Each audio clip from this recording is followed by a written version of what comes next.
Government ஸ்கூலுக்குலாம் reopening எடுத்து தள்ளி வச்சுட்டாங்க. என்னையும் கவர்மெண்ட் ஸ்கூல்லே சேர்த்துக்கலாம்ல. நீ கவர்மெண்ட் ஸ்கூல்லே சேர்த்தாங்க. நாங்கள்லாம் இப்போ படிக்கும்போது பிஞ்சு போன செருப்பு, கிழிஞ்சு போன ட்ரெஸ்ஸு இதெல்லாம் போட்டுட்டு தான் ஸ்கூல் போனோம். அந்த கஷ்டம்லாம் உங்களுக்கு வரக்கூடாதுன்னு சொல்லி ப்ரைவேட் ஸ்கூலில் சேர்த்தனா எங்களுக்குலாம் ஒரே மாதம் தான்டா லீவ் விடுவாங்க. ஒரு மாதம் லீவ் எப்போ முடியும், எப்போ ஸ்கூல் போகலாம், எப்போ படிக்கலாம், அப்படியே அவ்வளோ ஆர்வமாக இருப்போம். தாத்தா எல்லாமே சொல்லிட்டாரு. என்ன என்ன உங்க தாத்தா சொன்னாரு?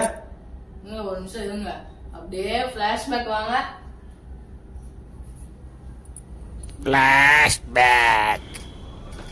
தாத்தா பாருங்க தாத்தா, அப்பா ஆகுனா இங்க வந்து ஸ்கூல்ல அப்படி படிச்சேன், எப்படி படிச்சேன், அப்படி நடந்திருக்கேன் அப்படி சொல்லிட்டு இருக்காரு.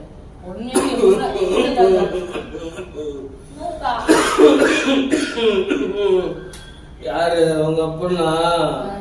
உங்க அப்பா 9ஆவதே ஒரு நாள் ஸ்கூலுக்கு போக மாட்டான், ஒண்ணும் போக மாட்டான்.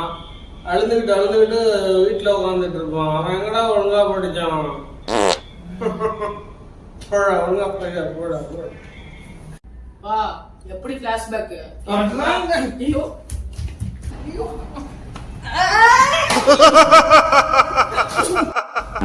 அதாவது நமக்கு பிடிச்ச விஷயத்த செய்யறதுனால வாழ்க்கை ஃபுல்லா இவ்வளவு பெரிய ஒரு பிரச்சனையா வந்து நிக்கும்னு எனக்கு தெரியாது.